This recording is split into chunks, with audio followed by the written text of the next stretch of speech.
Hit it. So we got a bathing bison in my bathroom, and you have a fun fact. Go. Well, it's kind of a bison fact, but my hometown of Kokomo. Is it about M bison? Watch out for bisons. His finger looking good. No, so my hometown in Indiana, Kokomo, Indiana. It's one of those towns that wants to be known for something, so it has a lot of things that it's quote unquote known for. One of the biggest cows ever raised in the United States was raised and ended up dying because it was so large in Kokomo, Indiana, and it is almost the size of a bison. That's how big this cow was. Yeah, that's kind of a bison fact, but that's one of the things. That and like a giant tree are in, I'm not kidding, they're in a glass showroom in the middle of a park in Kokomo, Indiana with a plaque because that's how special they are. Hey, is your town named after the Beach Boys song? No, but it's spelled the same, Kokomo. What? Down to Kokomo. Yeah, we're stoplights for were a minute in my city. For a minute, I thought that was a joke song because the Beach Boys mention all of these tropical places, but then Indiana. they're going to like landlocked Indiana. Yeah, that's great. Like, Kokomo wouldn't that be Speedway? a great Wouldn't that be a great 1-2 to pull on a spouse? Is like, we're going to Kokomo, baby. Indiana. Come on, Jamaica. Ooh, I It's like wanna Paris, take it but going to Ohio. Bermuda, Bahama. Come on, pretty mama. Right? And then, we got demonetized. Damn it. Sure we did. All right. You ready? You ready? I'm ready. You ready? All right, let's start the podcast. All right. Wait, do you have any more bison facts? No, I don't. I got one fact per animal. I really wanted one. Ask me a fact for a Komodo dragon.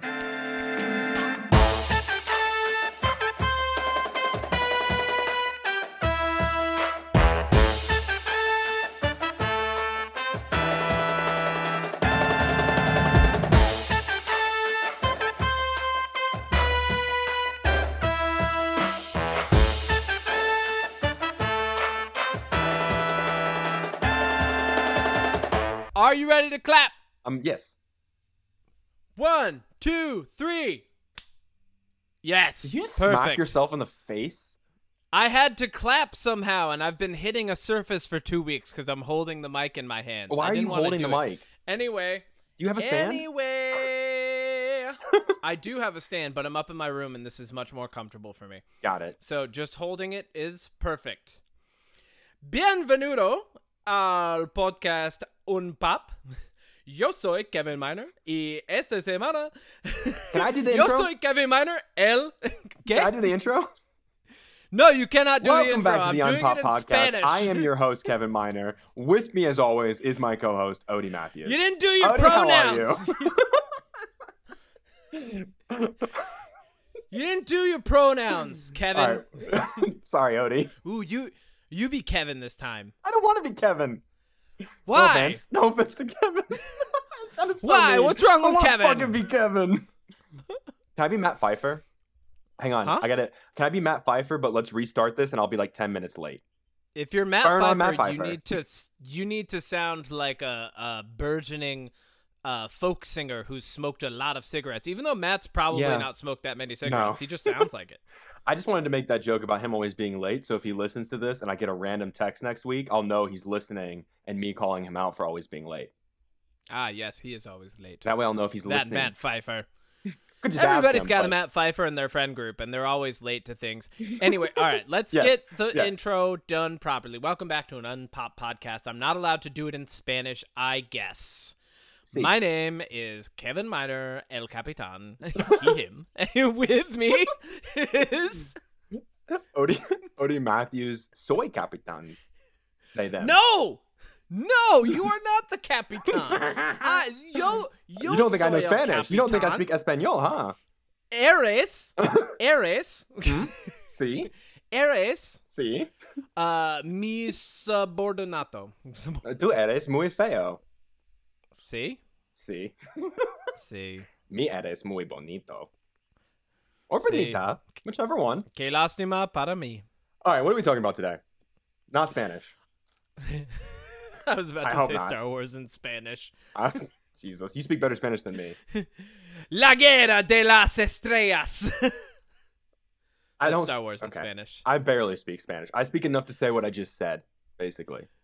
So I've been listening to a shit ton of Latin R&B and hip hop lately, and I speak Spanish, and it's just like rewiring my brain. That's awesome. Love it. Anyway, all right. I'm also. Oh yeah, and the light copper says cerveza atlética. Oh, on here, yeah, Spanish, español. I've got a whole theme going, man. You do. Here, here's a funny. Before we get into this, here's a funny thing. I'm listening. I have like a ton of Spanish and Mediterranean French in my blood, but because I'm like lighter skin, like I'm light, right? Yeah. I mean, I'm darker skinned than my half black brother, who's very light skinned for being half black. I'm dead serious. I know. I've seen pictures of us, I've seen pictures. I'm darker. It's very funny. Like, but it's because I have like this Mediterranean Spanish French skin. But like, it's I think the tough part about that is then like I tend to lean into like French and Spanish things, and I tend to like music that has a lot more rhythm, and I don't know if that's like a genetic thing, but like I've just noticed that I tend to like lean into things where other people who maybe might not ask me like what my background is would assume that I'm like culturally appropriating things. I can see that. Well, I could too, but I would just argue that Spanish happens to be an appropriate culture for me. I think anyway. Yeah, why not? It fits. I can see that. Yeah, it works for me. Yeah. All right, so we are talking Star Wars because I got to talk Lord of the Rings at you. Yes. Yeah. So this episode. Okay, so to clarify, two things. I'm gonna say all this up top before we get in, so I don't have to say it again. One, we're covering the Old Republic, which is from around the year 5000 BBY, which we're going to get into all of this and everything, to around the year 1000 BBY. The Old Republic is going to have supposed to have a movie being made about it from the director of Logan, Ford v Ferrari, and the new Indiana Jones movie, James Mangold. However, because it's Lucasfilm and he's doing a Disney movie with Indiana Jones, if that movie doesn't do well, we can pretty much guarantee his movie from Star Wars will get axed. Because, fun fact about Lucasfilm right now, they have canceled more Star Wars property movies than they have actually made. Rogue Squadron got canceled. Patty Jenkins' Rogue Squadron. The guys from Game of Thrones were going to do a trilogy. That got canceled. Rian Johnson was going to do a trilogy. That is up in the air. Phil Lord and Chris Miller's version of Solo was reshot completely, basically, which is why Solo is the most expensive Star Wars movie, because it was shot twice, basically. So yeah, anyways, we're going to cover the Old Republic because I feel like from the time that we pick up in episode 1, which is, you know, around 34 BBY, all the way up until where we're at with like episode 9, I feel like that's been covered enough. Okay. I'm going to raise my hand whenever I have a question so you can finish whatever thought you're on, right? Okay. So instead of me just trying to ask questions, I'll raise my hand, and whenever you recognize it, I'll ask the question that I have. I have a question already. Is BBY one of the robots in Star Wars? That's BB-8. Okay, thank you. Okay, other thing I want to say about this is I'm getting all of this from different sources that are all citing the same canon canon books and some other canon stuff that is found if you played the Knights of the Old Republic games. Yes. By multiple sources, do you mean a bunch of links on Wikipedia? No. So I use Wikipedia, which is the Star Wars Wikipedia base. I've read some of these canon books, so I know a little bit of the information already. And then also I looked up and watched a couple-hour YouTube video about the Knights of the Old Republic games to get some more information there. Yes. Is Wikipedia written in Wookiee? No, but it is spelled W-O-O-K-I-A. Okay. So, yeah, you ready? I'm prepared. Okay. I was really hoping that you were going to tell me that Wikipedia was written in Wookiee and that you went onto the website and it was just a... And I could read it because I just know that much. Anyway. Okay, so BBY is the time that Star Wars fans, so it's not the calendar in the Star Wars universe, but it stands for before the Battle of Yavin. So we know the Battle of Yavin being in the original trilogy. That is where all, like, basically time moves backwards from that as being, like, all the way to 25,000 BBY, and now there's after the Battle of Yavin. So BBY just means it happened this many years before the original trilogy, essentially. And there's no records like 25, like past 25,000 years. There is a little bit. So, okay, we're going to pick this up at the start of the universe. So there is a little bit of information about the start of the universe, but there's not a lot. So the start of the universe, we have midichlorians, which are the energy field. And we know that they are what, determines kind of how powerful you are with the Force. So there is a planet that was created at the start of the universe, and it is the wellspring of life. Now, that is where basically like the Force originated, essentially.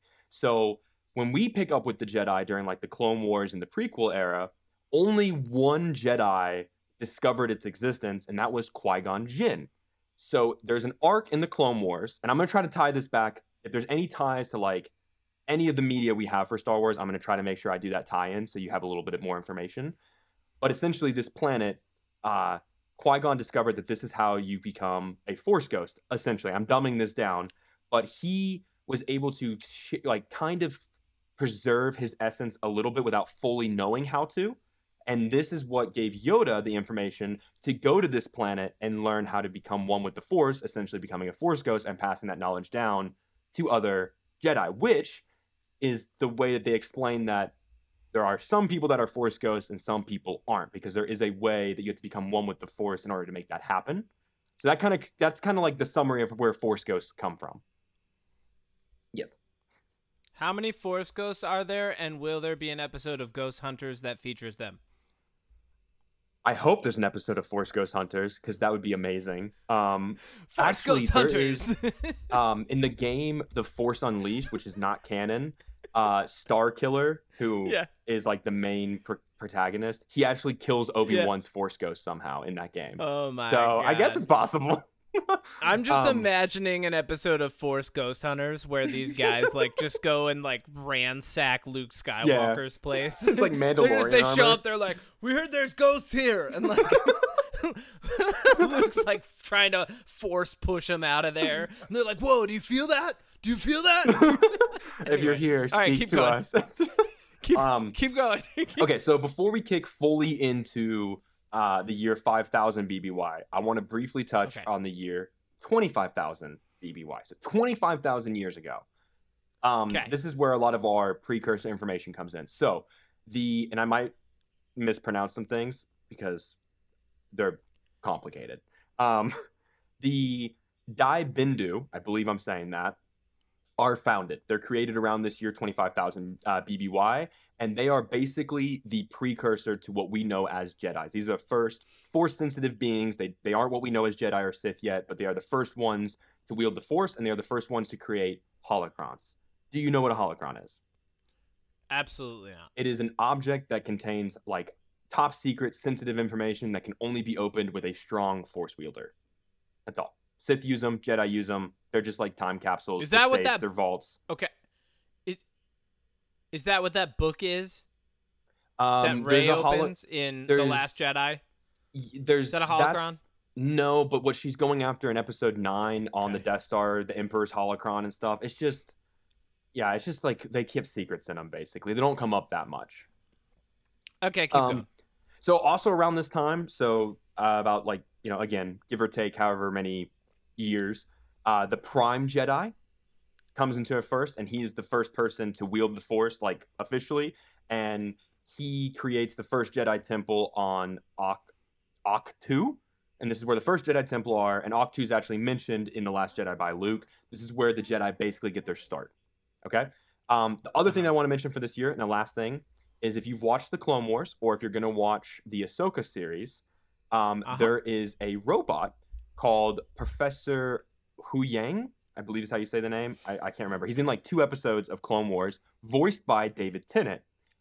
This is the robot, or droid, I should say.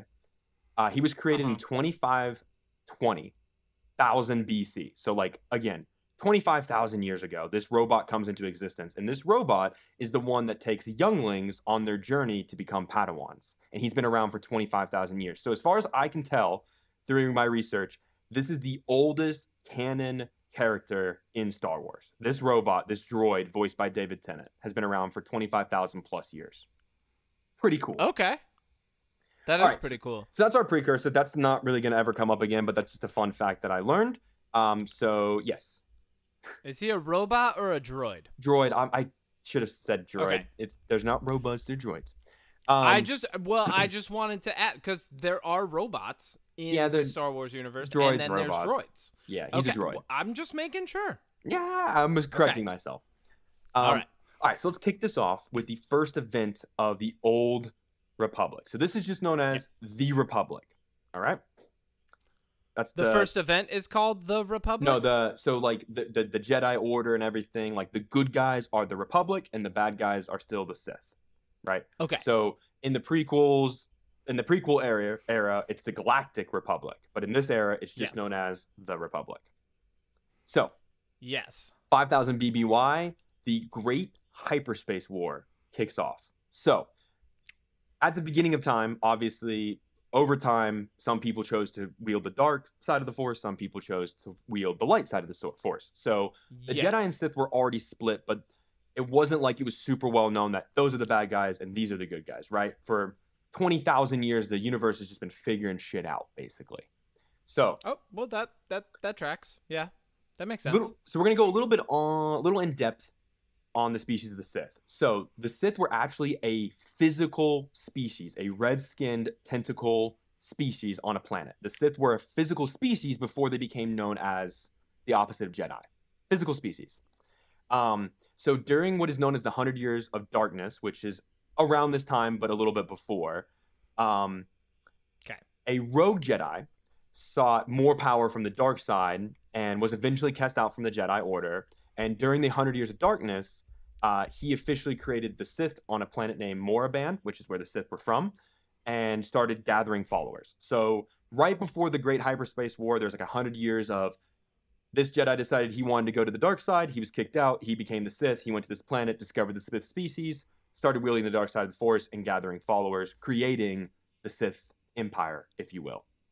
Does that make sense so far? Yeah, I have questions, but keep going. Okay, I've only got like a couple points per war, because again, in this 4,000 year stretch that I'm going to cover, there are a lot of conflicts, there are a lot of wars, there are a lot of characters, there are a lot of players in this game. I'm just going to go high level information on the like conflicts and a little bit on some of the people, but if any of these things I'm talking about sound interesting, they have a lot of information about each of these like conflicts that I'm going to talk about, and you could do more. You could look into it more that way. So, hold on though. The Sith were a species. Yes. Of tentacle monsters with red skin. Yeah, essentially. Who basically propagated on Moraband. Mm-hmm. And then another Jedi found them. Were they just naturally Force sensitive? Or yes, essentially. Okay, so they were like a naturally Force sensitive tentacle monster species. Go on. Roughly. I don't know. So I didn't do enough. I didn't really look into it that much, and I probably should have. I don't know a lot about the Sith as a species. I just know it's been mentioned a couple places, and I've seen pictures. You can look it up. They kind of look like a mini Cthulhu, but with red skin. Yeah, that and makes like sense. Actual arms instead of tentacles, but like tentacles around, like Davy Jones from Pirates of the Caribbean. But I didn't do a ton of research on like the species and stuff because there's not a ton out there. But the way I understand it and the way that I did get the information is that they were a species that were naturally sensitive to the dark side of the Force. A Jedi found them on the planet, and like that's the rest is history, basically. So they kind of look like the squid people who keep showing up in Star Wars? A little bit. I don't think the species of Sith, went extinct. I think the Sith wiped out the Sith, essentially. That tracks. Yeah. So, Great Hyperspace War, right? So, it kicks off with a Sith named Naga Sadow. Nagasadow. And he was partnered with another Sith named Kresh, Darth Kresh. Krесsh. Now, the first Darth. Okay. So these two started the hyperspace war, and essentially this is like the first major conflict that we know about. And it was basically at this time the Republic was setting up their core planets, and the Sith decided to emerge. They started a conflict with them, but Sato, in good Sith fashion, betrayed their friend Kresh and thought that they had killed him, and they were continuing on with the war, right? But actually, Sato retreated from a conflict, right? So betrayed their friend and then retreated. Okay. Turns out their friend survived, partnered with the Republic, ambushed them, took them out, right? Destroyed. Okay. Basically, the way it happened is Sato wanted full control of the army, basically, right? Okay. Good Sith fashion, betray everybody. So betrays their friend, then retreats. Their friend sets a trap for him. They start fighting. In the middle of these two people fighting, the Republic shows up and wipes them both out. Third party, basically. All right, hold on. Pause. Yes. Pause right there. I have to go let the dog in. It just started raining out of nowhere. 1 sec. Okay. I'm coming, puppy. Run. Here I come. I guess I can entertain everybody while we're sitting here. So Star Wars takes place in a galaxy far, far away, a long time ago. And I got nothing. Kevin, cut all this out. Sure is taking his time, though. Getting his dog. I've never had this much airtime to myself. It's dangerous. What should we talk about? We're already talking about the best thing out there, which is Star Wars. So what else can we talk about? Should also say I'm definitely going to mispronounce a lot of these names. I kept saying Shadow instead of Sato, which was, I'm not even sure if I'm even saying that right. Hard to pronounce names that don't have any media pronouncing. Well, that's not necessarily true. Okay. You're gonna. Dude, it started pouring. You're gonna cut all that dead space out, right? Because I didn't say anything. Oh yeah. Okay. Oh yeah, absolutely. Okay. No, dude, it started pouring out of nowhere. I was like, oh, it's sprinkling. Okay, Micah's fine. And then, like, just downpour. Love it. Yep. So, two friends fought. They got third party by the Republic. And that was towards the end of the war. However, our slippery man, Darth Sato, escaped to Yavin 4, which should sound familiar because that's where the rebels are in episode 4. And he created a Sith temple. The Sith were brought to basically extinction, and he just decided to lay low. He just laid low. It was like, we're going to rebuild the Sith Empire. That's it. We're going to lay low.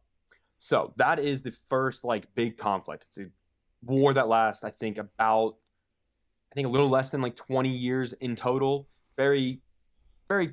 A lot of these wars is actually kind of funny. The Clone Wars only last for, like, 3 years. Most of the wars in the Old Republic are 20-plus years long. Like, it's insane. So this brings us, we're going to jump about 1,000 years into the future to 3976. And this is going to start the Mandalorian Wars. So I like to bring this up now because with the Mandalorian season 3 wrapping and Ahsoka and, like, that whole thing kind of shifting towards what Rebels and stuff was setting up, there's a lot of information in the Clone Wars about how Mandalorians used to be great and used to be these warriors. And Bo-Katan mentions it all the time that, like, Mandalorians and Jedi used to fight each other. Well, let's get into it. Okay. So there is a little bit of a precursor to the Mandalorian Wars. So about 2 decades before that, the Sith started a war again with the Republic. However, it was very short-lived. It was more of like a couple battles. There's not a lot of information on it, so I'm not going to really talk about it. But right before this, the Sith and the Jedi were going at it, right? Mm-hmm. So there's a character called Mandalore the Ultimate, and he wanted to conquer the Republic and restore order to the galaxy, basically. He saw the Republic as a threat and was like, Mandalorians are great. Let's fucking do this. Yippee-ki-yay, right? So this is where my favorite character in Star Wars comes up. A Jedi known as Revan. Does that name sound familiar? Yes. Okay. So a Jedi known as Revan left the Jedi, like left the Order, with a group called the Revankists. I think I'm saying that right. Basically, his version of the Knights of Ren. He took some Jedi and was like, hey, the Mandalorians are wreaking havoc. The Jedi aren't doing shit. Let's go sort this out ourselves. And sort it out he does. He ends up pushing the Mandalorians back with his strike team, partnering with other people who were fighting against them, and basically almost entirely won the war. However, because Mandalore the Great was sneaky and Mandalorian tradition and everything, he, during the battle of, there's a battle on a planet called Malachor 5, and basically Revan is leading a Republic fleet, because after Revan like broke off and like was like, I'm gonna go fuck shit up, the Republic was like, oh, we're winning, now we'll help. Basically, you know, America, World War II. Oh, we're winning, gotcha. So there's a big battle. This is like towards the end of it. Again, there's a lot of conflicts, but there's not a lot of information on them. They're like, we fought on this planet, they fought on this planet. So it might seem like this is speed running, but there's still a lot in front of us. So on Malachor 5, Revan and his buddy, Malik, just another Jedi, they're, again, buddies, they use a super weapon called the Mass Shadow Generator, and it destroys the Mandalorian fleet and their army. Basically, the Mass Shadow Generator created like basically a black hole, and it caused the entire planet to collapse in on itself. Thousands and thousands of both Jedi and Mandalorians were killed, because the whole entire planet is basically destroyed with people on it. So they win, but at a great cost to both sides, right? Whoa.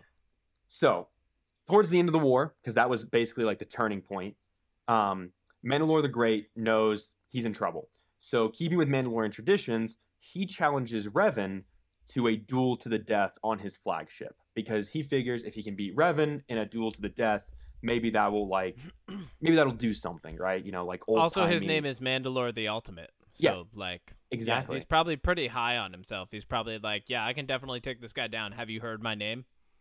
Pretty much. Take him down. He does not. Revan kicks his ass and decides to take Mandalore the Ultimate's helmet and wear it himself, so no true ruler of Mandalore can be claimed until this is figured out, basically. Whoa. So when you look up a picture of Revan, the helmet he is wearing is a Mandalorian helmet that he basically was just like, yep, I'm taking this. Like, I'm doing this. This is mine. But there's a twist. Okay. Wait, how long ago is this? This is 5,000 years BBY? So this is 3976. The year starts, and this year lasts about like 14 years. So we're probably about still pretty far away. How long is a year in the galaxy? Regular time. Okay. So 365 days. Okay, but never mind. Okay. Keep going. I had so many science questions that just popped into my head, and none of them have an answer that makes sense. So just keep going. So there's a twist though. Right before Revan kills Mandalore the Ultimate, Mandalore the Ultimate goes, "Hey, this wasn't me. I've been influenced and tricked by a Sith Lord." So again, the reason I brought up that prior to this, the Sith and the Jedi fought is that the Jedi, yet again, and it's a recurring theme, they were like, oh, the Sith are gone. That's what they did 5,000 years ago. They were like, oh, great hyperspace war, we took them all out. Oh, the Mandalorian war? Oh, shit, they're back? That's a recurring theme, and it's also in the prequel. If you notice, if you ever watch episode 1 again, when Qui-Gon and Obi-Wan are like, the Sith have returned, Ki-Adi-Mundi, the big fucking head guy who's a piece of shit, Jedi, was like, that's impossible. They were wiped out. And what you'll see is in the Old Republic, the Jedi were smart and wise and cunning. In the New Republic, they're fucking stupid. So, but we're still in the Old Republic, and they still, even though they were wise and smart and cunning and everything, they were like, the Sith are gone. You'll see why when we get to the 1,000 years before the Galactic Republic, the Republic that we're in. You'll see why there's a huge shift for the Sith. It's pretty cool. Aren't we currently in the New Republic? This is just it's Republic, then Galactic Republic, then Empire. But then the New Republic is what's in the Mandalorian. Exactly. Like the current Star Wars stuff. So Old Republic, Galactic Republic, Empire, Empire, New Republic. First Order. And New Republic is just the Empire with extra steps. Okay, got it. Great reference. Thank you. So this is a good spot because I want to talk about Revan. Again, there are some other characters that would be worth talking about, like Darth Malgus, but his story is incredibly long. And I'm going to mention him. Look into him if you want to know. But if I only wanted to do one, like, really character to focus on, and it's going to be Revan. Yep. So here we go. Okay. Revan, also known as Darth Revan, also known as Revan the Butcher, and also known as Revan the Prodigal Knight. A lot of fucking dope titles on this guy. Cool. So a little information about him. He was born on the planet Terrace during the, like, waning years of the Republic. And he was extremely gifted in the Force. And Jedi still, back then, would take babies and raise them to be Jedi. You know, child kidnapping, which is kidnapping. Yeah, they would just go find them and be like, this one knows the Force. He's ours now. Pretty much. I like how I said child kidnapping, and that's what kidnapping is. It's usually children. Anyways, he's brought to the Jedi Temple. He quickly rises to the ranks of the Jedi Order. Gifted, kind of like Anakin, very, very strong with the Force. Okay, let's be real. The Jedi are a cult. Yes. Oh, 100%. We talked about it on the cult episodes. Okay.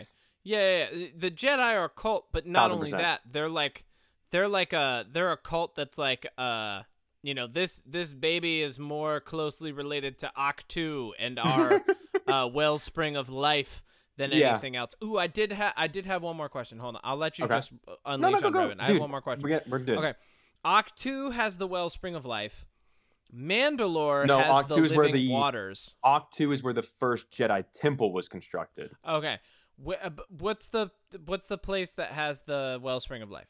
That is a planet. The wellspring of life is his entire planet. Okay.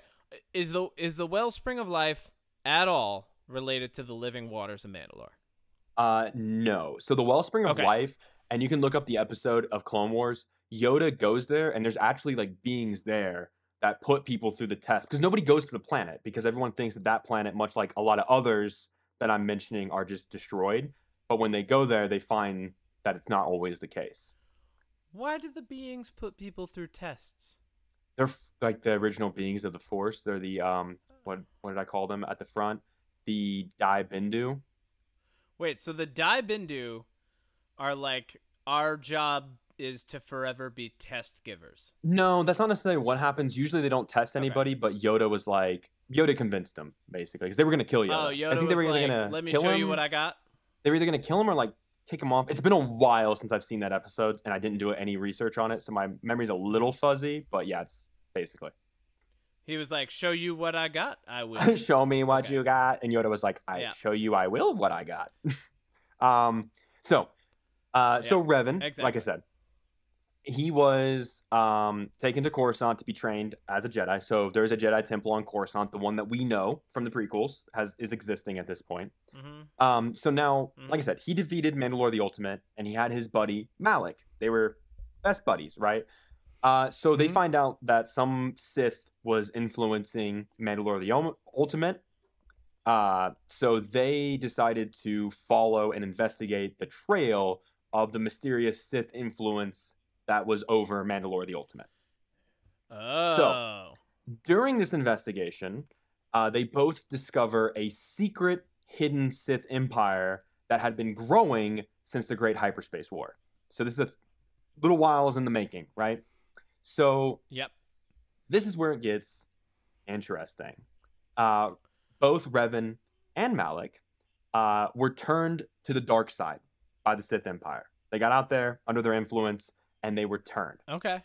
They were sent back to the Republic, but in another twist, they broke free of the Emperor's grasp, but still on the dark side, waged their own war with the Sith against the Republic. Huh. So, wait, but which Emperor? So there's always a Sith Emperor, right? So you have Emperor Palpatine. Okay. There's always a Sith Emperor. Okay. You're going to hear a Sith Emperor. I didn't bother naming them because it's just, it's baddie of the week kind of thing. Now, keep in mind, too, the Sith at this point are no different than Nazis. They have, Sith with actual, like, lightsabers that are, like, Dark Lords and, like, Force sensitive. And then they have just foot troops that, use guns and blasters and are just out there fighting wars. It's not all these conflicts aren't lightsaber versus lightsaber. A lot of these are blaster versus blaster, with people with lightsabers, like in the Clone Wars, leading the armies. But these are just regular, these are mostly like trench warfare blaster type fights. If that makes sense? Okay. Because I don't want people to think that this is all lightsaber battles, because it's not. Not everybody's a Jedi. There's just more Jedi at this point because, well, obviously. So, yeah, okay. So they broke free of the Emperor's grasp, decided to start their own war against the Republic using something called the Star Forge, which is basically a giant facility that could mass produce armadas. Is this the original Star War? It is the original Star War. So unlike the Death Star, which is a giant weapon, this is a giant facility that creates an armada of, like Star Destroyers, for example. So this is actually so this all happens after the end of the Mandalorian Wars, and this leads into the Jedi Civil War. So we're still, Revan is still the main character in this, but that's a little background on him and what ended up happening. And then that kicks off Revan and Malak starting what is known as the Jedi Civil War.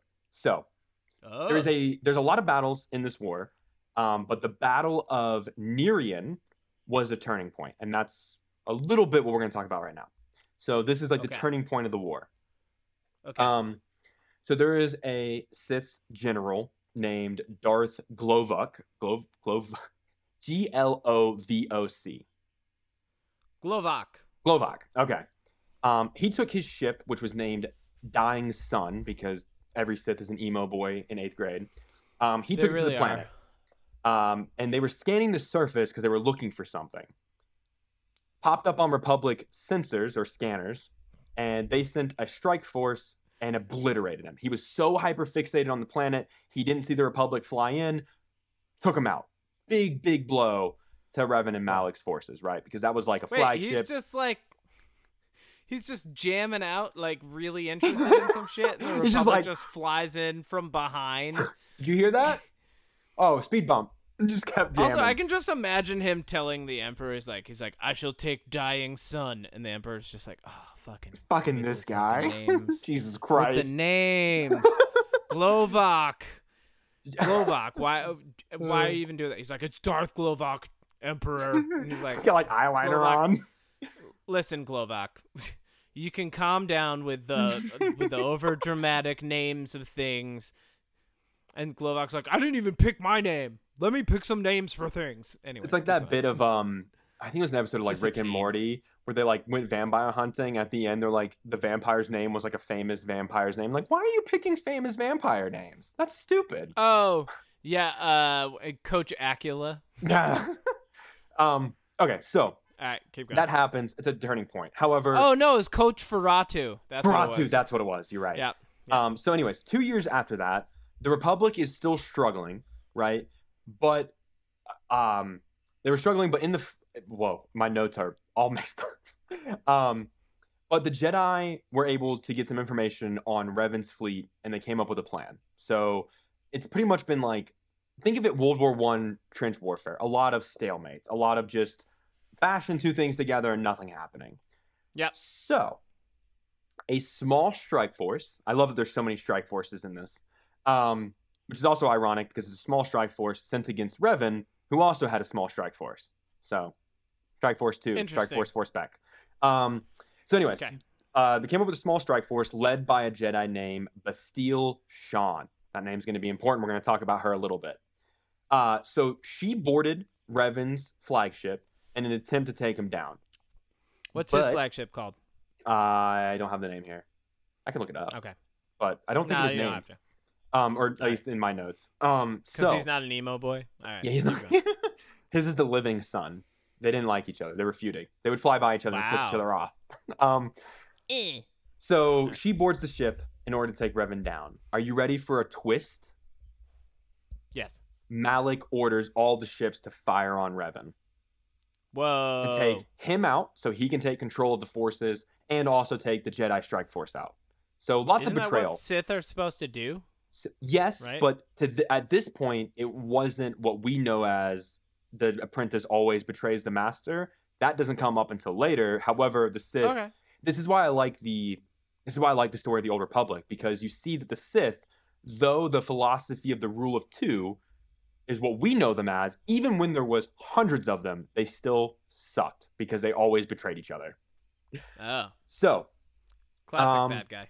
This is really cool. This is where Revan's story just gets incredible. So they fire on him, and Malik thinks he's killed him. However, unknown to Malik, Revan was still alive because Bastille Shan, the only survivor, was able to use the Force to preserve life inside of Revan. But by doing so, this formed a near physical bond and linked the two of them through the Force permanently. So she has the idea. Yeah, it's such a cool story. So and I even put in my notes, that's gonna have some repercussions. Big time. So this is where Revan's story, like I said, gets a little unique. So he gets taken back, his mind wiped, and then he is retrained in the light side, right? But here's why this is so unique. He was a Jedi trained in the light side who was turned to the dark side. So he was a light side wielder, then a dark side wielder, and then a light side wielder again. So he had master over both the dark side and the light side of the Force.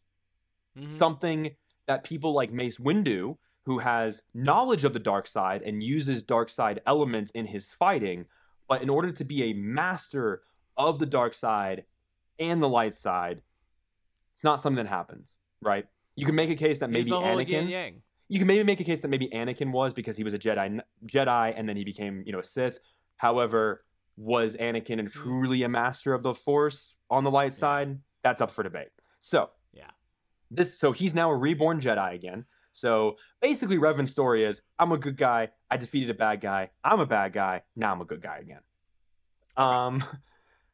So while training and going on missions for the Jedi during the war, because the war is still going on, Revan starts to have visions and flashbacks of his previous life, right?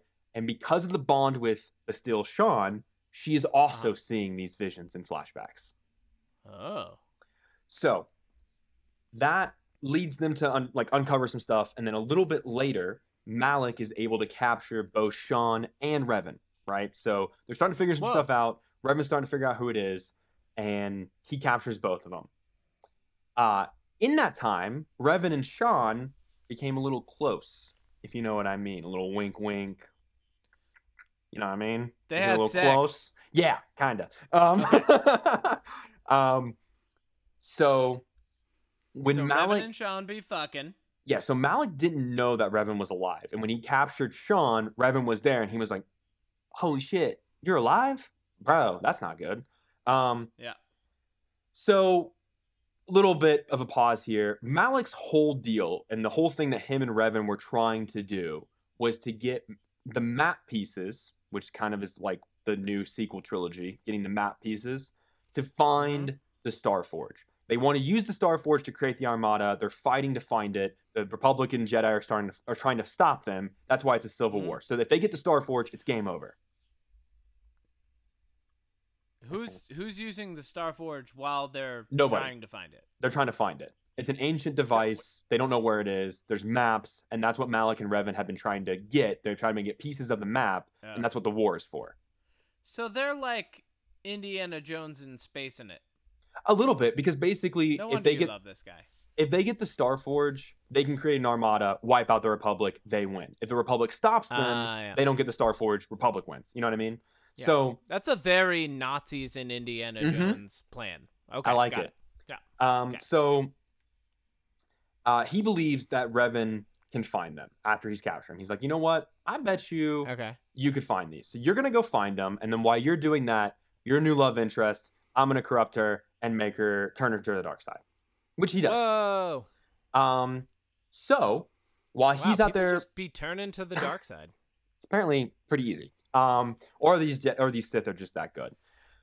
So long story short, Revan's out there looking for the maps. Malik turns his girlfriend Shan into the dark side. But Revan found the Starforge. And he returns with that knowledge to face Malak and win Sean back to the light side. And he's got an armada. Well, he hasn't used it. He just knows where it's at.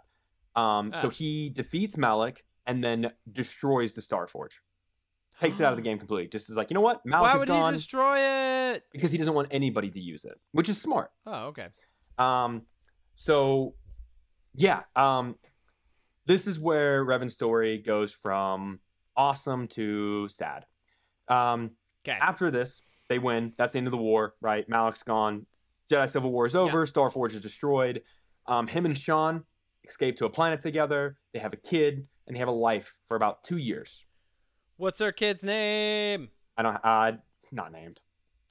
Oh. At least I don't have it here. I mean, I guess I didn't see any name. Lame. But yeah, because after 2 years, Revan leaves to go to the unknown regions to finally defeat the Sith Emperor once and for all. Because even though they broke away from the grasp, the Sith Emperor made it through the war, and he never got, to finally get his closure, if you will. Sith Emperors are like cockroaches. They fucking suck. Just saying. Yeah. Just saying. So he gets captured by the Sith and is imprisoned for 3 years until one of his former lieutenants and another Sith turned Jedi come to free him. But this doesn't go so well because the trio then decides, okay, well, the three of us could take down the Emperor.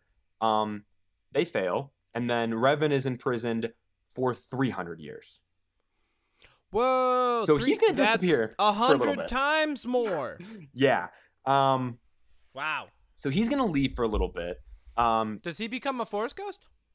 Eventually, yes. So, is this before Qui-Gon Jinn becomes a Force ghost? Yeah, this is long before. So just to kind of tie up Revan's story, essentially he's in prison for 300 years. He gets out, and then he starts preparing to take down the Emperor. The Sith kind of figure it out. They send a strike team after him, and they take him out. Okay. So Revan has a really interesting story because one of the cool things about Revan, like I mentioned, because he was both struggling with the light side and the dark side, it was hard for him to die because one side of the body one side of the Force kept keeping him alive, basically. So it wasn't until he was able to come to peace with both of those that he was able to become one with the Force and essentially a Force ghost. So yeah, but Revan's story is so cool. He's one of the most interesting Jedi Sith Jedi out there. Yeah. Okay, so this is gonna move us into, right? So this is all 3900 BBY. So we're gonna jump up a little bit to 3681. Now, this is just a small there's a lot happening in that millennia. Okay. There's a lot. Honestly, after this, we're going to jump a couple thousand years. Thank God. Yeah. Honestly, a lot of it happens towards the 5,000 year mark. But the Great Galactic War is a 28-year galactic war between the Galactic Republic and the newly formed Sith Empire. Now, why this is important is because this is a culmination of a almost 1,300-year grudge that the survivors from the original Great Hyperspace War wanted revenge for. So remember that very first conflict we talked about back in 5000 BBY? This Great Galactic War is people who are still bitter about losing 1,300 years ago in that war, and so they start a new one to try to win. Huh. Yeah. World War II, essentially. Yeah. So the war begins in, like I said, 3681, and that is when the Sith Empire, they launch a surprise attack on the Republic and invade one of their planets, right? So because they were so caught off guard, Republic suffers pretty heavy losses, and eventually they're able to kind of get their shit together and rally and push the Sith back on the planet. But this has started the war. Sith are back. They made their entrance. They made it known. They pretty much wiped the floor with the Republic.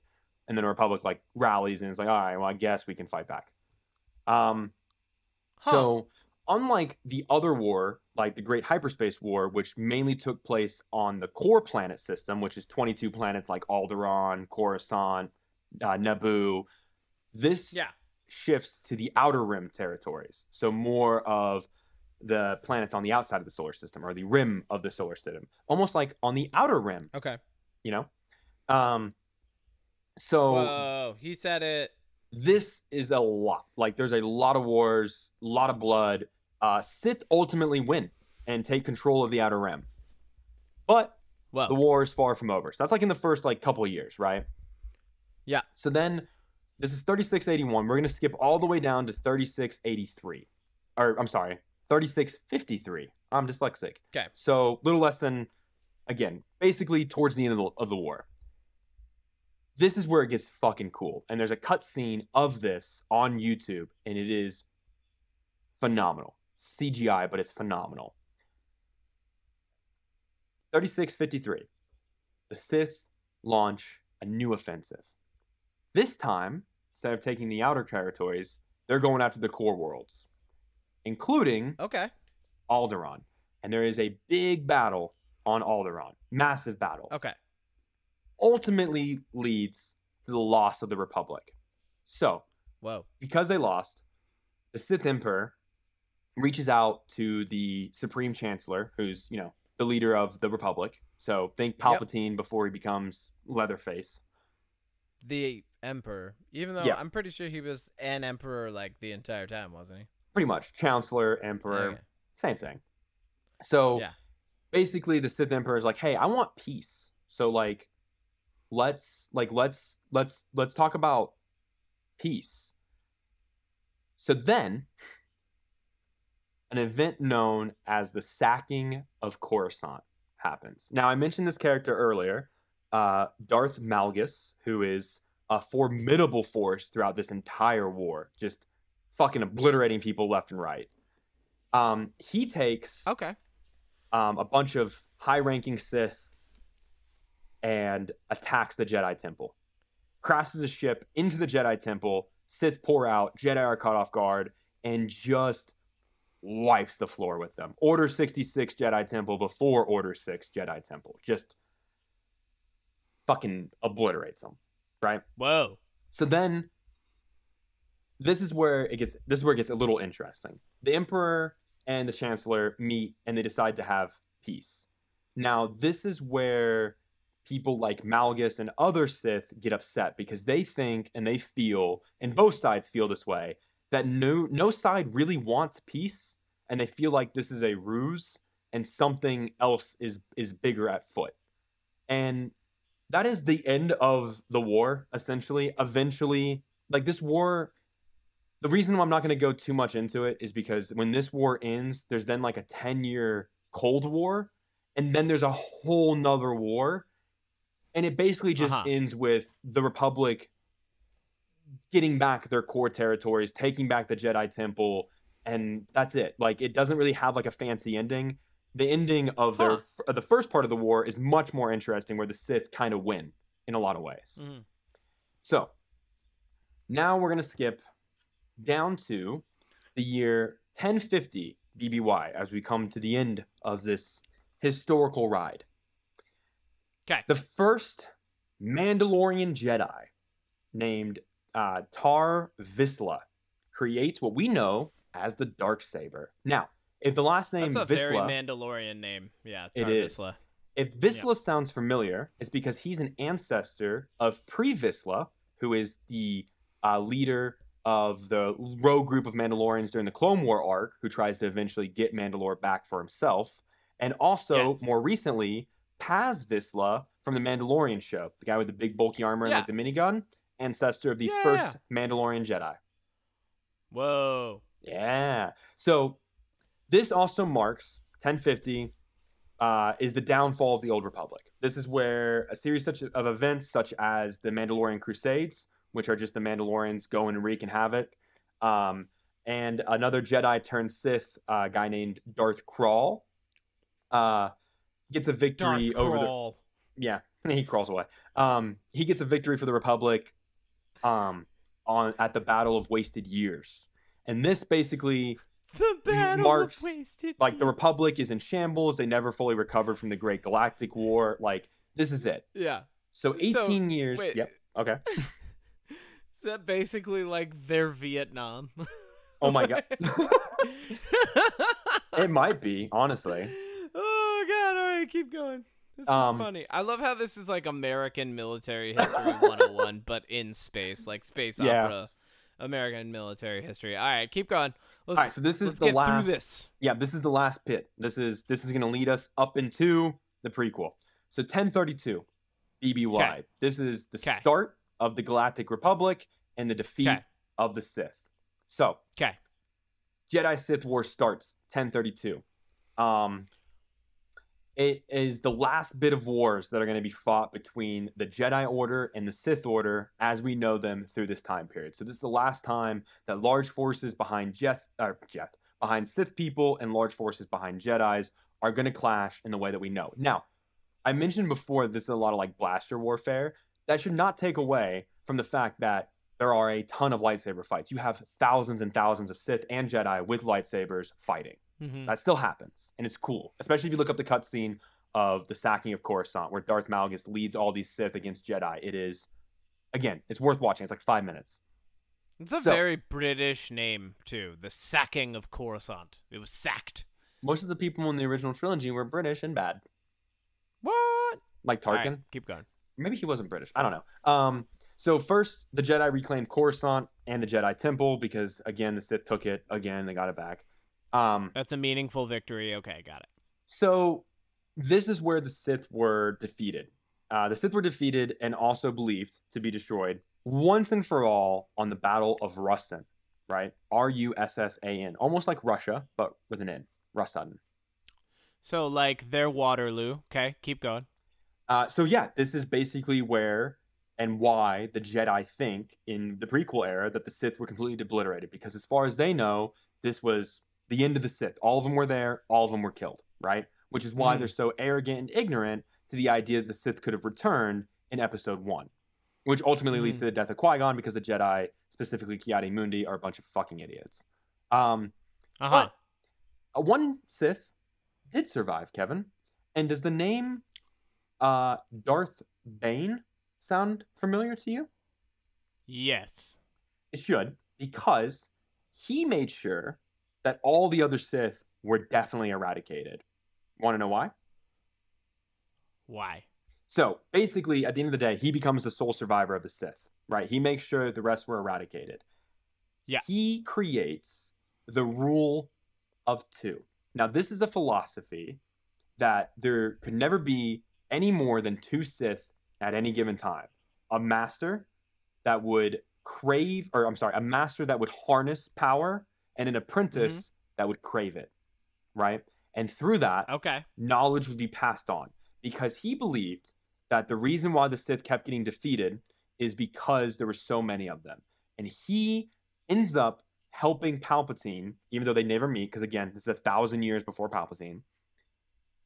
This coincides with Palpatine's creation of a certain plot to destroy the Jedi and the Republic from the inside. So Darth Bane goes, you know what? We've been on these like large-scale wars for 5,000 years or 4,000 years, and we're not doing any, like we're not winning. Like numbers are not doing it for us. So he basically is like, you know what? What if we change the philosophy of Sith? And the idea with the Rule of Two and why it's so effective is the master that is harnessing power is becoming insanely powerful, learning things that, like Palpatine mentions, like overcoming death, things like that. Yeah. And with the apprentice craving it, it's almost like a conduit where the master is like the energy of, or the hatred of wanting more power from the apprentice is like flowing into the master, making him more strong. And then once the master teaches the apprentice everything, the apprentice would strike the master down and take over, find a new apprentice, rinse and repeat until eventually they were strong enough to, do something, essentially. Yeah. I don't really know, and I couldn't find a lot of information on what Darth Bane's plan was originally, but because he creates the Rule of Two, it also allows the Sith to go into hiding. They can fly under the radar. Two Sith in an entire galaxy. There's only two. Exactly. So they're able to. This is where in Episode 9, the planet Exegol is mentioned. That is a Sith ancient homeworld. So during this time period, Sith are going to places like that and finding holocrons and things and discovering and learning from the mistakes of the previous Sith. And then this eventually leads us into 1,000 years of the Galactic Republic and the Jedi thinking that the Sith are gone And this 1,000 years is what leads into the prequel era. So, yes. Yeah. And the prequel era begins with the battle of Yavin? The prequel era would be like the start of episode 1. Okay. Which is before the Battle of Yavin. Yeah, I'm talking about prequel movies, I guess. So we're still in BBY. What is there after the Battle of Yavin? Is there that? Is that another? Yeah, so anything after BBY episode 4. ABY? Yep. Okay. I So just didn't anything mention after ABY. episode 4 becomes ABY, right? Yes. Okay. But yeah, right. so that makes sense. All right. Yeah, that's a lot. So the Old Republic is, in a nutshell, to sum it up, it is a lot of conflict. There's a lot of wars. There's more wars than what I mentioned. There's conflicts between 1050 and the last one I talked about, like that 2,000-year gap. There's still conflicts. There's still stuff going on.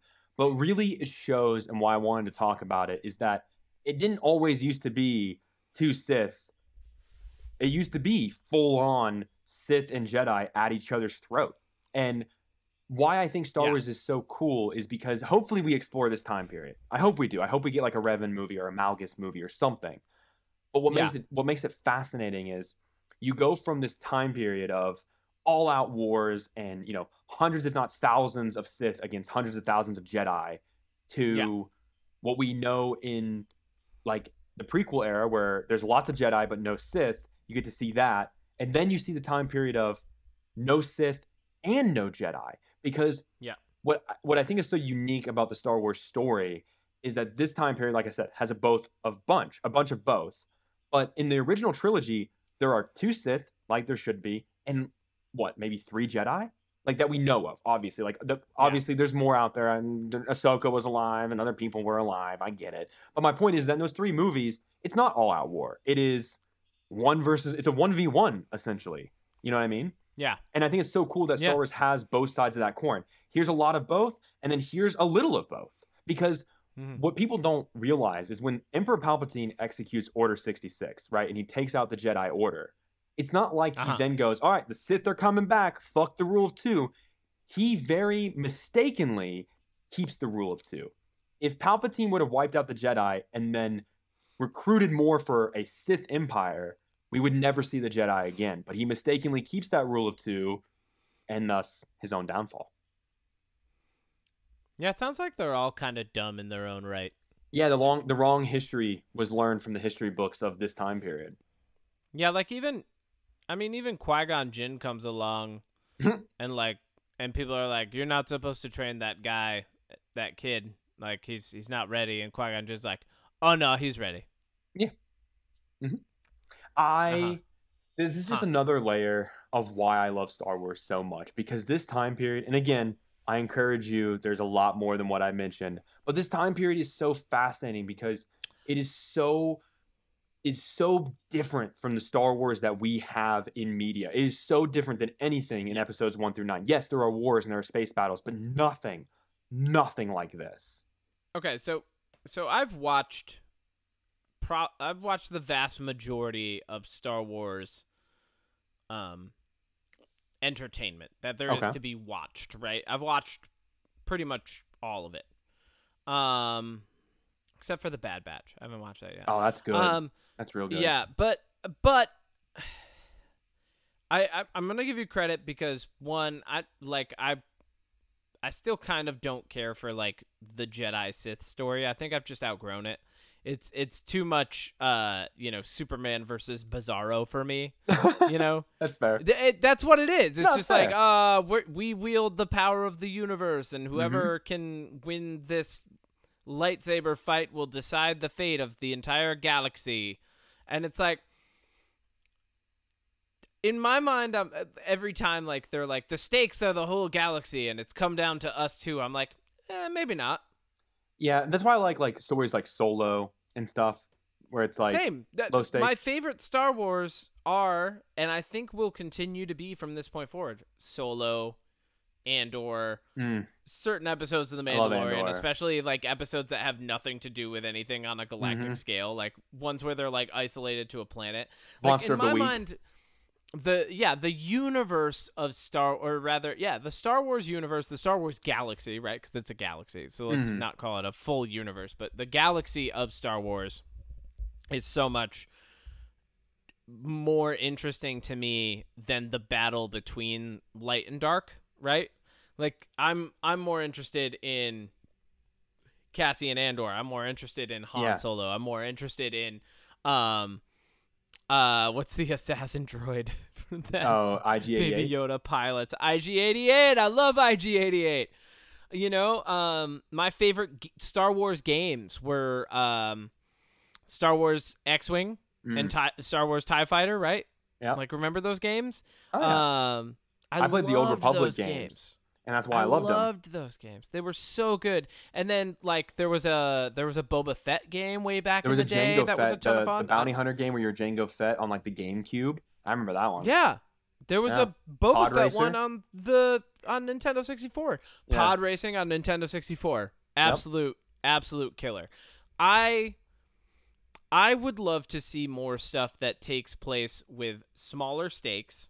You know, like big stakes for the characters, like big stakes relatively, right? Things that matter to the characters that we're becoming invested in the stories, but I would love to see stories that have smaller stakes than the whole galaxy because there's so much going on, right?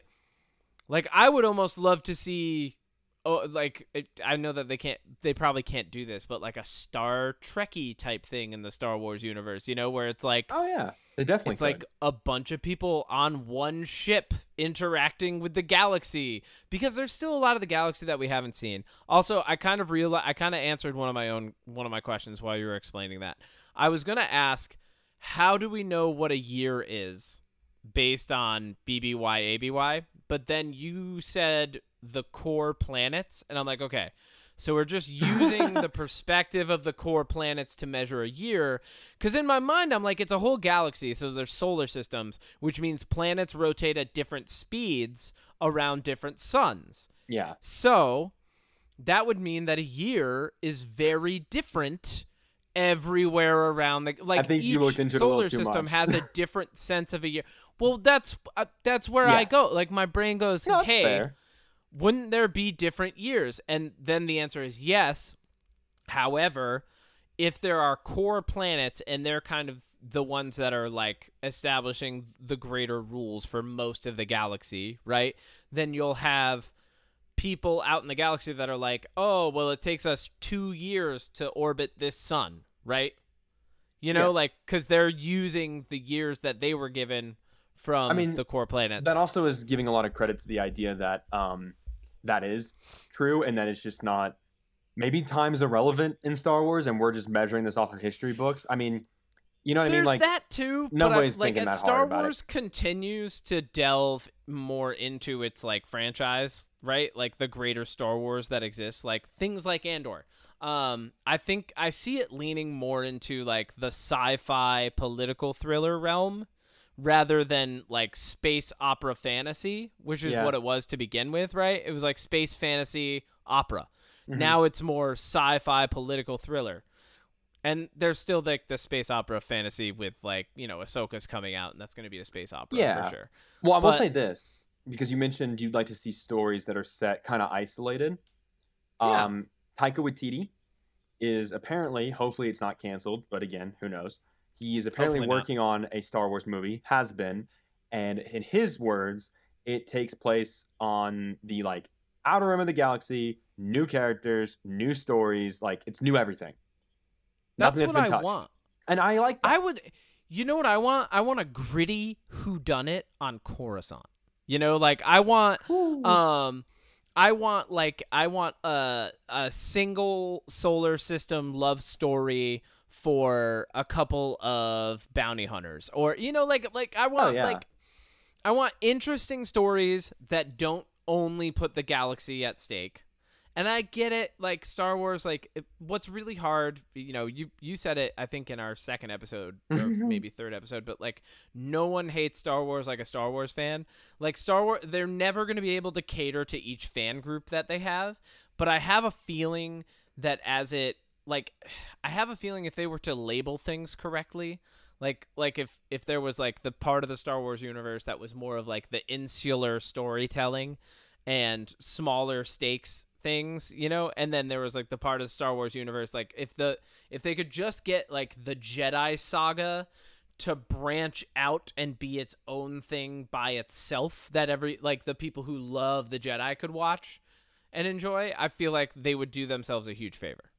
Oh yeah, I mean, the one thing that I will say about Star Wars that I was hoping was going to happen and then they stopped, when originally they were doing a mainline movie like episode 7, 8, 9, and then in between those they were doing Rogue One, and then they did Solo, and then they originally were supposed to do an Obi-Wan Kenobi movie. And the thing was is that I liked that trajectory of, okay, here's a mainline story, right, with all the characters you know and love, and here's the big overarching thing, and then here's this story. And yes, Rogue One did have the galaxy at stake, you know, in it, but it's a heist. I mean, not action. Really. You know what I mean? Like, that's exactly, like, it does, but it doesn't. Same with Solo. Like, those stories where it's like, it might be a character you know, or it might be even in the same universe, or not the same universe, but like going on around the same time as other stories, but it's isolated. And it's like, here is something different with new characters you've never seen before. Like, that mix was really nice.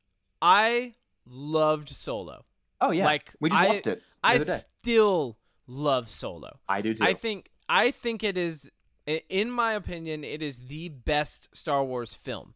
Forget everything that's a bold about like it is. It's very bold, and it's a hot take. I know it's a hot take. It is a hot take. But I can justify this because, one, if you get rid of all the bullshit attachments that every fan had to Lando Calrissian and how Han Solo was supposed to be this like linear character that's always been the same, because that was the biggest criticisms were like, that's not the Han Solo I know. And it's like people watching like a modern day Western and being like, that's not Tombstone, you know, like the criticisms just like when I heard them, I was like, you sound dumb. Like everybody who was brandishing all these are I would call them scrub logic. I would call them arbitrary opinions, right? They were arbitrary.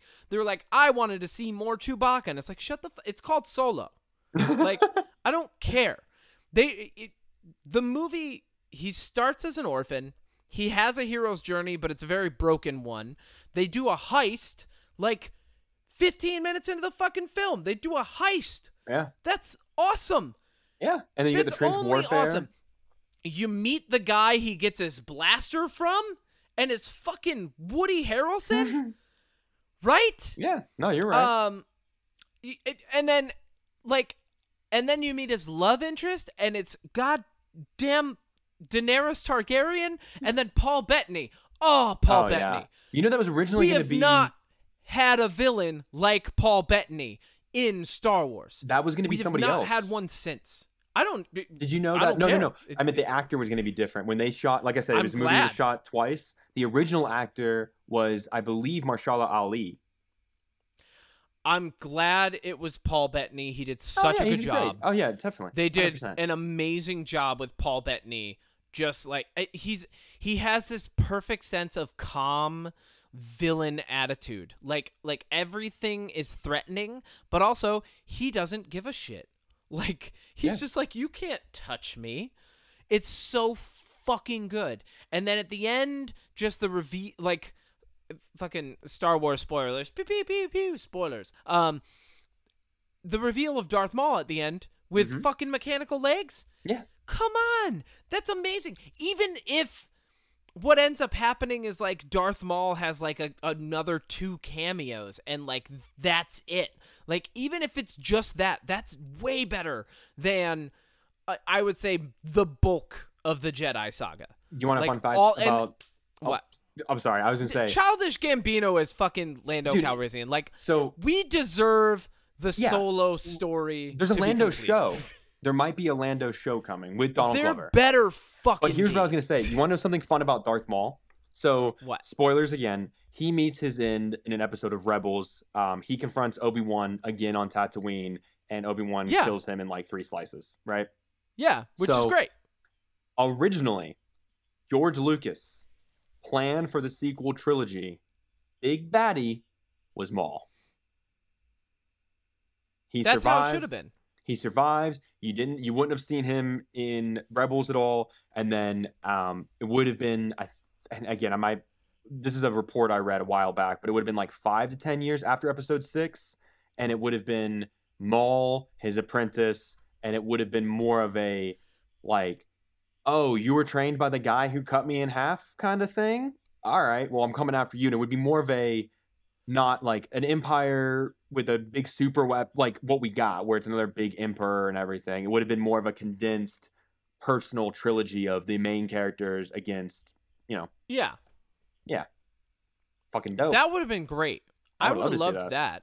Oh yeah. I mean, there's so many things that I would love to happen in the realm of the fictional Star Wars universe that we haven't gotten, and I don't think we will get, because that's just not how things work. And I know that, you mentioned, like, there's a lot of books that aren't canon that are, like, super interesting, right? And it just seems like the schism that's happened with Star Wars as far as, like, distribution, dissemination, and then, like, I would say I don't know, distribution, dissemination, and, like, propagation of the lore that is Star Wars. It's just been completely, like, fumbled all over the place, right? And I think that has more to do with, like, industry / company interests than it does the fans, and it's not the fans' fault. And that's why there's so many people who, like, when there's no way to please every Star Wars fan when you release something, and it's because, like, it's been mishandled so much, because there were so many good ideas that set out to do something new, and when the fan reaction was bad, the people who were in charge were like, no, we're not gonna boldly push forward. We're gonna back it up, and we're gonna rewrite, and we're gonna readdress, and then you end up with, like, this I guess I kind of want to there's, like, a bipolar sense of lore in the Star Wars universe now. Yeah. Do you know what I mean? It's like schizophrenic. Well, I was it's gonna like, say is the person that's holding, like, sorry. No, it's does it want to be a fantasy space opera still? Do we want to get more into the actual, like, universe and not just be watching 5 characters who are the most important in the entire galaxy all the time? I agree. The only person that's keeping the lore even remotely connected is Dave Filoni. Like, he had to do this, man. This is why I like this man so much.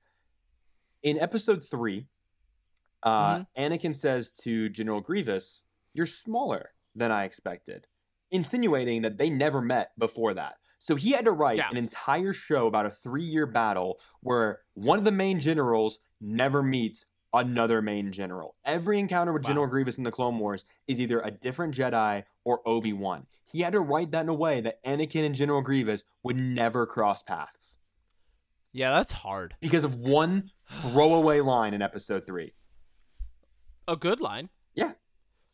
But yeah. So Dave Filoni's great. Well, I think, maybe George Lucas did himself a disservice in writing a trilogy and then going, I'm going to go backwards and write that trilogy, which is really the story of Anakin. Yeah, good attempt, good job, right? Like, it's okay. It's not bad. Like, I enjoyed watching all 3 of them, for the most part. But, like, one more thing. I mean, even the original trilogy, like, I go back to them and I'm like, these were good as a kid. Yeah. That was nice. And I feel like they're still good for kids, and then you go to the prequel trilogy and it's like, this is good for a young, like a young kid, like 9 to 10. Like it's almost like there's ages in which these are good.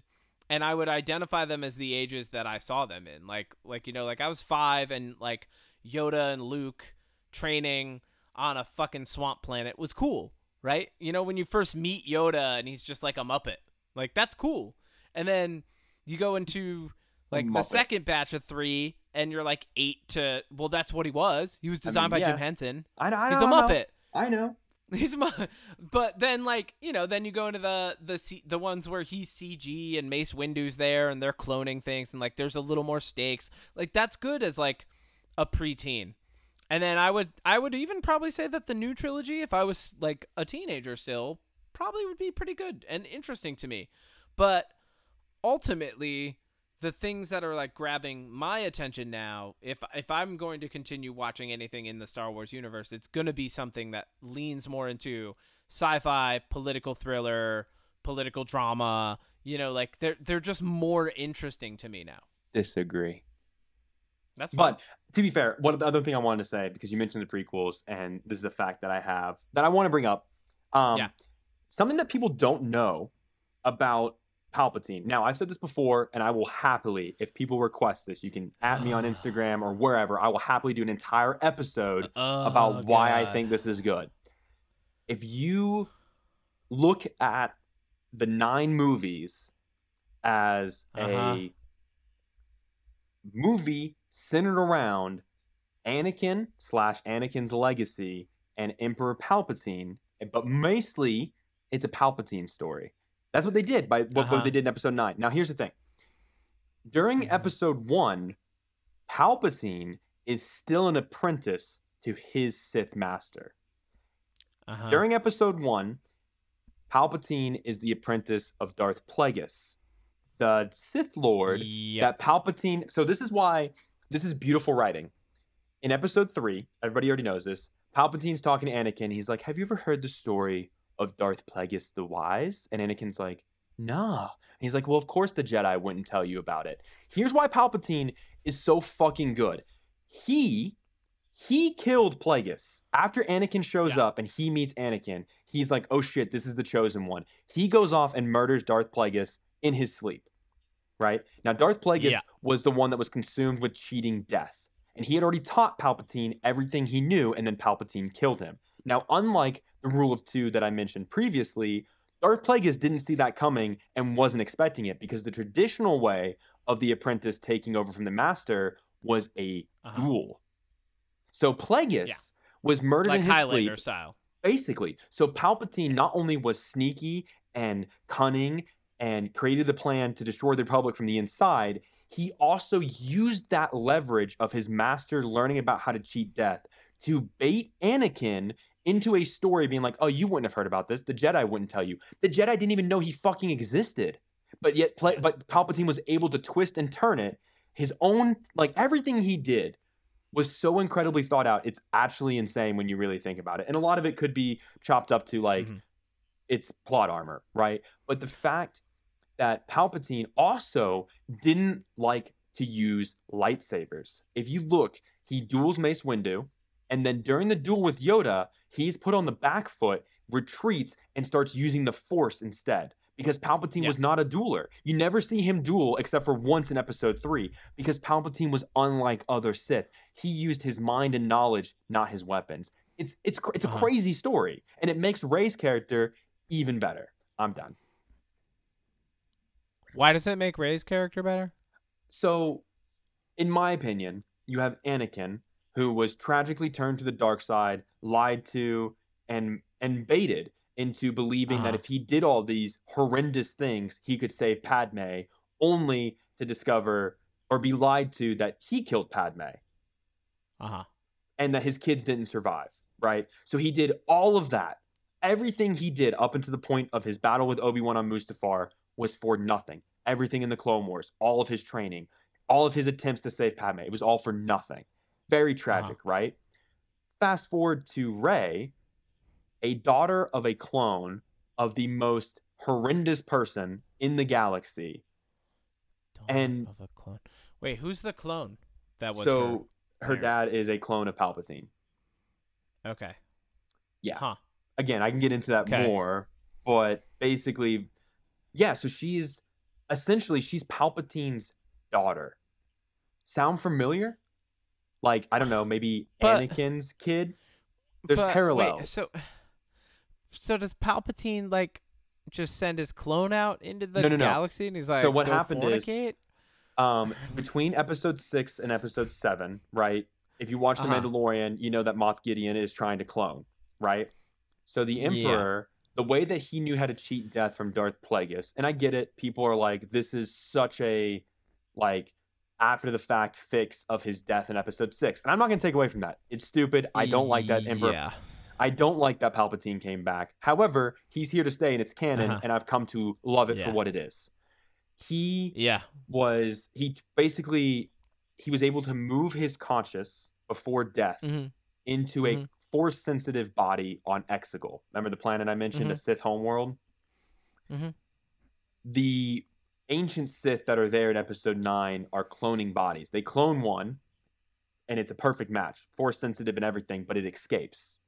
And then he meets a girl, and they escape to Jakku, and they have a kid, only for the Emperor to track him down because he wanted the body, and then, they left her on... Because basically the whole plot story of Emperor Palpatine and Rey is he created a clone, needed that body, clone escaped, clone had a kid, clone died, Emperor Palpatine went looking for the kid.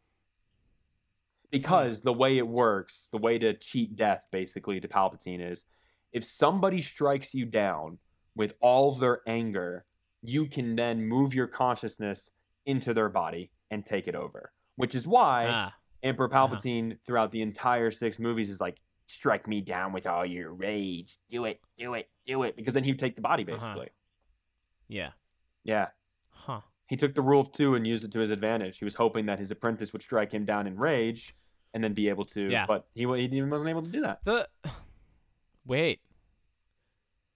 You're thinking Anakin threw him down that shaft in rage, right? No, Is that what you're thinking? I'm thinking the loophole here might be that we don't know how angry Palpatine was when he killed Plagueis, so maybe he's actually Plagueis. That would be that would have been a good plot twist for episode 9. Actually, it's Darth Plagueis. But listen, at the end of the day, and I'll finish my whole Star Wars with this. Star Wars is a beautiful story that has its flaws.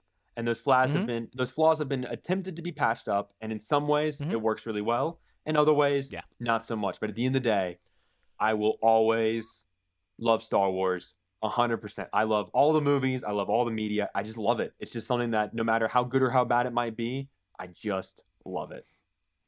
Yeah. That's good. Yeah. Yeah. I know people I'm looking disagree. forward to the Ahsoka series because I love Rosario Dawson. So, dude, I just love Rosario Dawson, so I'm in. So Ray Stevenson? They said Rosario Dawson, and I was like, I'm in. I don't even care if it's bad. She's good. I just like her. Oh, like, yeah. Even if the rest of it's horrible, like I'll just be like, oh, great job, Rosario. It's not going to be horrible. It's not, because no, it's going to be good. The story looks good, and the fact that they got Ray Stevenson, who's a voice in the Clone Wars. Ahsoka's also the most like samurai-esque of all the Jedi. Yeah, so like I'm definitely into this, and I hope they lean into that. Like, I hope they keep like whatever they want to, try to tie it into the stories that they're weaving right now. But ultimately, I hope they really lean into like the samurai feel that they gave even her in the episode that she shows up in the Mandalorian. Oh yeah. Which I think was called The Jedi or whatever. But like, when she shows up, it's like, it's like Shogun Fort. It's basically a Shogun versus a samurai. Yeah. In that episode, I fucking love it. Like, that was really good. It's really well handled. I would love to see a series. I don't care how many seasons, but like a series about pod racing, because pod racing in my mind is one of the coolest fucking things in the entire galaxy. Like, and not only that, it is dangerous as fuck too. Like, it's inter-solar system. It's all over the galaxy. Like in the game, you would go to all the different planets, and so fucking good. And especially like that would be really cool. Like, as you get better, you work your way into the core planet. So you could even start with a small budget and start it on the outer rim. You could do a show, it's so 6 good. episodes, do it like Formula 1 style, where it's like a pod racing team, and then just interweave a story where they have to take down like a cartel or something in Star Wars. Low stakes, pod racing, Formula 1. Dude, I would pay to watch that. And you know who should write it? You know who should write it? Who? Rian Johnson. I said it. I don't care. Oh, 100%. No, Rian Johnson. Daniel Craig is the pit crew leader. Rian Johnson deserves more time in the Star Wars universe, and we also deserve more solo films. All right, cool. What else have you been listening to and or watching, Odie? Well, give me your consumer report. Yeah, consumer report. So obviously did some Old Republic watching and listening. But I mentioned to you last episode that I was going to finish season 3 of Ted Lasso. I did. Probably in my top 5 favorite shows of all time. It's just that good. Oh, top 5. So I had been asking my partner to watch it since I watched season 1. Now, I hadn't watched season 1 or season 2 since they came out. And since they wanted to watch Ted Lasso, we are rewatching Ted Lasso. So now I'm just watching more Ted Lasso. And then now you're just enjoying it from the beginning all over again. Yeah, pretty much. And honestly, I love it. I will say, if you just recently watched season 3 and you're like, wow, I really want to watch more, I would encourage you to go back through and rewatch it, because season 1, it's very quick. It's 10 episodes and they're all like 30 minutes, which I had forgotten about. Yeah. But there's a lot of things in season 3 that happen that are callbacks to things previously in the show. And it's really big cool callbacks. to go back through and watch it again, because I think, like most people, I watched it week to week when the episodes dropped. So when you binge it and you see, oh, that's a callback to this, and you get to see it a little bit closer together, it just, I don't know, it's kind of nicer to see there's so many callbacks. I didn't realize how many there fucking were. So. Yeah. I finished it as well. But I started something. Yeah, I love for you. Oh, what'd you start? I started watching Foundation. Oh, nice. Yeah, real Watched good, the first right? episode. You were right when you said that it was like Dune, and yeah, it's in my wheelhouse. Empire. It's really in my wheelhouse, so I'm excited. It's really good. I watched the trailer and especially, I was like, ooh. dude, I almost read the book last year, and then I picked up. Well, and then I picked up. I picked up another book that I was really enjoying that was kind of in that realm. And Dune was coming out, so I didn't want to like overload myself with stuff like that. But yeah, no, I'm enjoying the show. I love how much I love how dangerous it can be to just be like a good thinker in that universe. Like what a rebel you are for having original thought or being able to solve something, you know? It's really good. I'm excited. What about you? What's your consumer report? Well, I was going to ask if you had any music. Oh, yeah. I always have music, but I didn't know if I wanted to take up too much time. So I mentioned this to you, and I don't think you've still listened to him, but Noah Khan. I think I can officially say Noah Khan is my favorite artist, number 1, across the board. I listened to Noah Khan this week. He was good. Okay, cool, because he released on Friday, which felt to me like an early birthday present, his Stick Season album, the deluxe version called We'll Be Here Forever. 7 additional songs, a longer extended version of one of my favorite songs, The View Between Villages. It is, I can't stop. I mean, between that album, the Calico album from Ryan Beatty, and so good. Just having Ghost on, because I'm a big fan of Ghost. Yeah, Noah Khan, man, like I literally, I can't get enough. Like I feel like I have to have him on all the time, because his music is just so good to me. I just love it so much. The stories it tells, it's just, I'm glad you listened to him. It's good. It's real good. Yeah, man. For me, I would say, what did I have? Well, I finished Ted Lasso this week. I finished Succession last week, so I kind of like don't have shows right now. And Foundation is good, but I don't feel like super pressured to binge watch it or anything. Yeah. So I didn't really watch anything this week other than finishing Ted Lasso, which you already talked about. It was great. It was like, nearly a perfect show, like just really entertaining, funny, really close, heartwarming. I think the thing that I like about it the most is it's heartwarming, and there's so many shows that like take a darker turn, or a more dramatic turn. And I think in all the moments where you think Ted Lasso might be doing that, they kind of pull a little 1-2 punch, and they're like, you thought we were going to go that direction, but we didn't. It's still a family fun show, Can I spoil one thing in that show that like I think really sets the tone perfectly in season 1? So slight spoiler if you haven't seen Ted Lasso, but if you haven't, you should watch it. So obviously there's that whole arc where you find out Rebecca hires the photographer to take photos of Ted and Keeley to make it look scandalous. And then when Ted finds out, because he was going through his own divorce, and he's just like, it's okay. I get it. Like, no hard feelings. Yeah. And then it is literally never brought up again. And then it turns out that not only does Rebecca and Ted have a beautiful relationship, but Keely and Rebecca have one of the best relationships. And it's just such a good message that it's like, that show is all about second chances. And I love it. Yes. I was going to say the same thing. Beard. Yes. Everybody gets a second chance in that show. And Jamie, Roy, everybody. The show is all about imperfect people learning to not be perfect, but to try and be better. Right? That is. And they even talk about that in the final season. I love how you just said that, though. That's great. Well, that's what it is. And it's so good. And then music-wise, I told you, I've been listening to nothing but like Latin R&B and pop and just love it. Killing it. I didn't know Daddy Yankee was still making music, and that's been a trip for me. Is like I heard his voice just randomly, because I'm just letting a playlist go, and I was like, is that Daddy Yankee is on this fucking track right now? Like, yeah. Oh my God. And not only that, it was like the track itself, they threw in like 3 different classic Daddy Yankee hooks into like a post-chorus bit that they were doing. Oh man, it was so good. That and Rosalia's been super good. Bad Bunny obviously is like one of the most popular artists in the world. But yeah, no, I've been really loving that. And then, finished Ted Lasso. I don't know what my Consumer Report. Oh, you know what? I'm going to go see Across the Spider-Verse on Monday. So good. That's so good. Let me know what you think.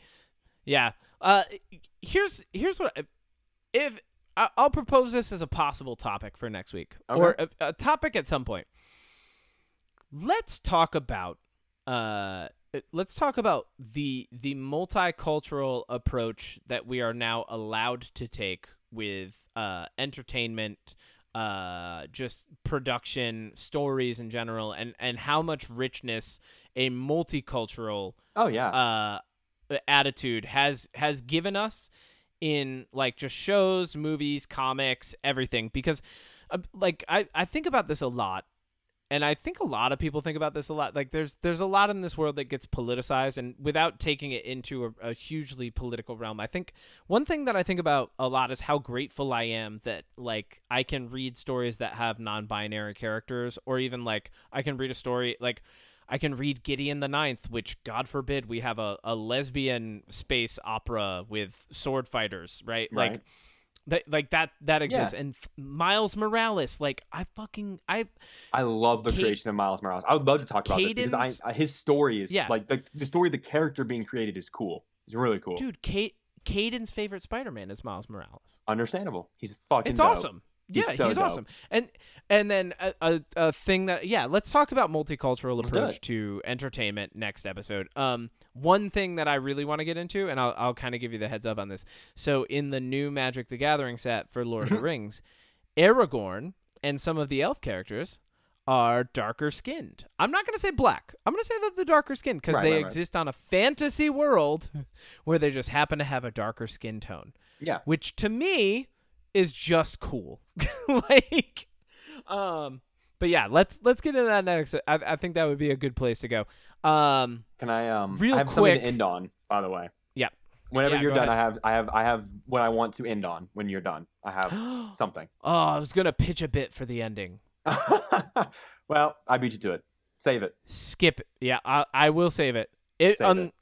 Unless I feel like it's a good addition. Keep going. Okay. Okay. What do you want to end on? I was just gonna ask you. Can I blow your mind right now? Oh my fucking God. Yes, you can. Odie, you know this. You can blow my mind any day of the week, baby. Cool. Awesome. I love it. So let me blow your mind right now. Okay. So dinosaurs, right? We mainly find their fossils where? Underground. In the earth, yeah. Yeah, underground. But specifically like layers and layers and layers beneath, way down the earth, right? So we know that the dinosaurs were taken out by a meteor, right? I mean, we have a good idea that they were, Okay, so cataclysmic event. Yeah, cataclysmic event on the surface. A global scale. Okay. Yeah, on the surface of the world. Yes. So that would lead, I think, a lot of people, logically, to know that the reason we find dinosaur bones and skulls and fossils under the earth is because the dinosaurs were traveling to the center of the earth. Because a meteor hitting the surface of the planet, that's the surface. If you're underground, you're safe. They knew it was coming. They hid under the earth. They got trapped, and they died. Because dinosaurs were the first ancient society with a hierarchy. Because we know that Tyrannosaurus Rex, definition, king of the lizards, they had a hierarchy. So the only logical explanation is that the dinosaurs conquered the earth and decided to move to the center of the earth to conquer the center of the earth. Meteor hit, they went extinct. We find their bones underground. This bit is gonna give me a fucking stroke. I can't fucking.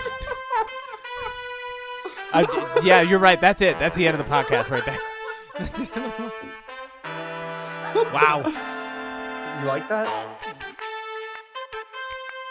Let me stop my recording. Told you it was a good bit then on.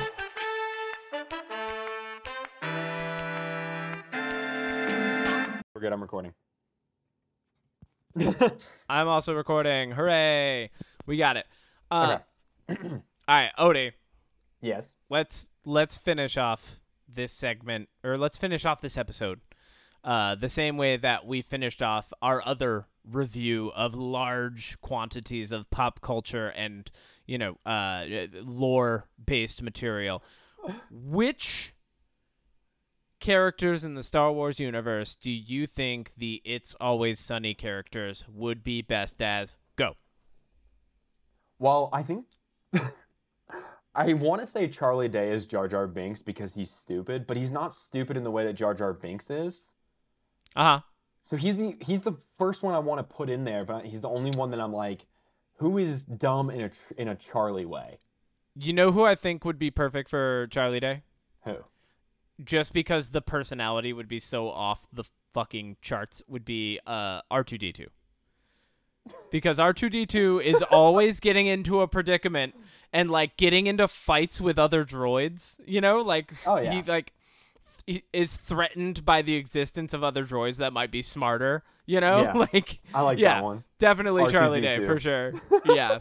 Charlie Day is definitely R2. He's definitely No, just him. Just him. Yeah. Like in blue and white. Just doing just him. Yeah. Oh Jesus. And I would definitely I would put Mac and Dennis as two forest troopers on Endor. That's it. Just two forest troopers on Endor.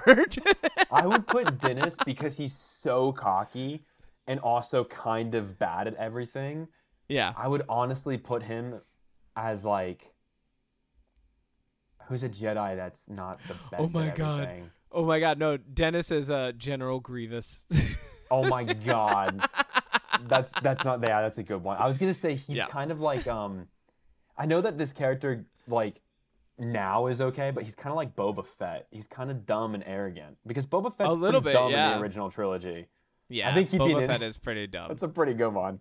Mac. Yeah, I would put Mac as like Mac strikes me as a Kiadi Mundi, kind of arrogant, but like also a little dumb and decent at what he does. Because Kiadi Mundi had multiple wives, was super arrogant, didn't listen to a lot of other people. Like, very Mac of him.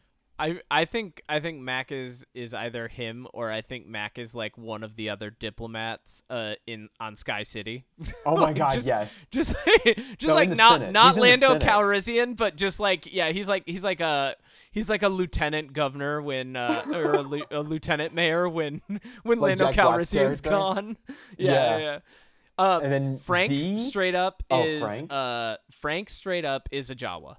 I was gonna say Yoda because that'd be so fucking No, I was funny. gonna say a Jawa because he's just grabbing trash in the desert. I'm the trash man. Yeah. I think Frank is Yoda though.